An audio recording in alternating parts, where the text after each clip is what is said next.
আমি অনেক বেশি খুশি আর অনেক বড় একটা টেনশন দূর হলো। কেন এই কথাগুলো বলছি জানতে হলে পুরো ভিডিওটি দেখতে হবে। হ্যালো এভরিওয়ান, আসসালামু আলাইকুম। I am Tasnia from Tasnia's frame YouTube channel. প্রথমেই সকালে ঘুম থেকে উঠে ফ্রেশ হয়ে বিছানাটা গুছিয়ে নিলাম, দেন চুলগুলোকে ভালোভাবে বেঁধে নিলাম। তারপর এখন সকালের নাস্তাটা খাবো। আজকে সকালের নাস্তাটা খুবই সিম্পল ছিল, দুধ চা আর সাথে ছিল রুটি। আমি এখন একটা স্কিন কেয়ার করবো, তাই এখানে একটা ফেস প্যাক বানিয়ে নিলাম। এই ফেস প্যাকটা আমার অনেক উপকার আসে, তাই আমি এটাই লাগাই মাঝে মাঝে।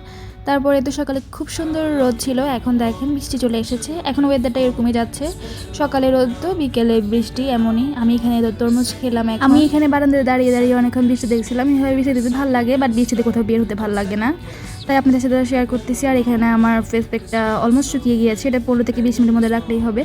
এটা ওয়াশ করার পর দেখেন মুখটা কি সফট সফট লাগছে। ভিডিওর প্রথমেই আমি বলেছিলাম আজকে আমি অনেক খুশি আর অনেক বড় একটা টেনশন দূর হলো। এটা বলেছিলাম এই কারণে যে আমার ন্যাশনালে ফার্স্ট মেরিট লিস্টে আমার রেজাল্টটা চলে এসেছে। সাবজেক্টটা ছিল বোটানি। ন্যাশনাল যে এক্সামটা নিয়েছিল সেটা আমার এত বেশি খারাপ হয়নি, আবার এত বেশি ভালো হয়নি, তাই একটু টেনশনে ছিলাম যে আমার রেজাল্টটা কি আসতে পারে।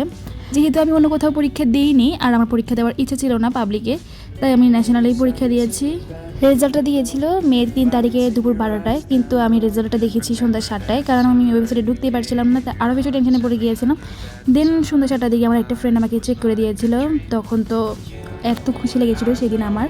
আর এই রেজাল্টের কারণে অনেক টেনশন ছিল, টেনশনটাও দূর হয়ে গেল। তারপর আমি দুপুরের খাবারটা খাচ্ছিলাম। দুপুরের খাবারটাও খুবই সিম্পল ছিল, আলু ভাজি, গরম গরম ভাত, সাথে ছিল একটা নাকামরিচ যেহেতু। তারপর আমি টিউশনে যাবো, তাই রেডি হয়ে নিলাম। দেন ওরা পড়ছিল আর আমি একটু ভিডিও ক্লিপ নিয়ে নিলাম। তারপরে এদিকে আন্টি আমাকে নাস্তা দিয়ে দিয়েছিল। এখানে নাস্তাতে ছিল দুধ চা, কেক আর সাথে ছিল কলা। টিউশন শেষ করে বাসা চলে এসেছি, তারপর কিছুক্ষণ রেস্ট নিয়েছি, সন্ধ্যার নাস্তাটা শেষ করেছি। তারপর এখানে আব্বু বাজার নিয়ে এসেছিলো, তো আমি এখানে শাকগুলো কাটা ভাজা করতেছিল। যেহেতু এখনও পড়ালেখা পুরোপুরি শুরু হয় নাই, তাই আমি এখানে ফোন দেখছিলাম আর আম্মু কাঁথা সেলাই করতেছিল। বারান্দায় খুব সুন্দর চাঁদ দেখা গিয়েছিল। আমি যখন একটা ভিডিও করতে গিয়েছিলাম দেখি চারটা পুরো মেঘে ঢেকে গিয়েছিল, দেখা যাচ্ছিল না পুরোপুরি।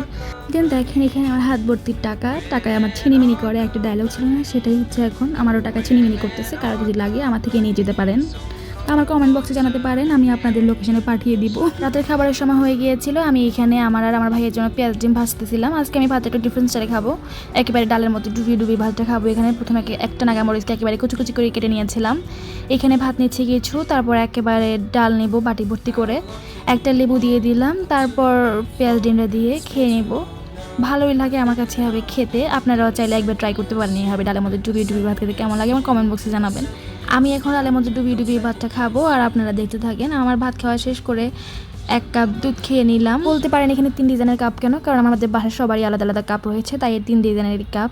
দেন আবারও দেখাচ্ছি, এখন চারটা খুব সুন্দর করে দেখা যাচ্ছে, তাই এখন আবার ভিডিও করে নিলাম দেখার জন্য। আমার কাছে দেখতে তো এত ভালো লাগছিল, বারান্দায় দাঁড়িয়ে দাঁড়িয়ে আমি দেখছিলাম।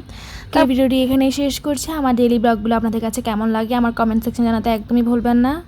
Thanks for watching this video. আল্লাহ হাফেজ।